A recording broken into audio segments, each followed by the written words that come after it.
Nightwatch allows you to track performance and ranking for local results, called Local PackRank.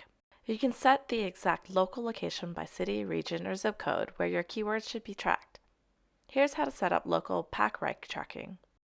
First and foremost, you will need to register Google Place for your business. At the left sidebar, click Settings.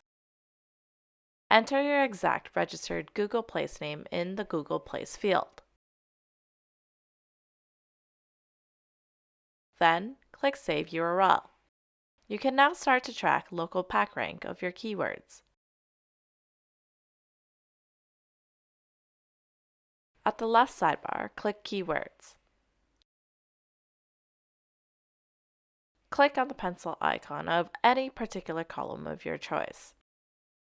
Here you can choose any type of rankings to be displayed, including local PackRank. This is great for businesses with physical locations. In a couple of clicks, you'll be able to track your rankings for local results.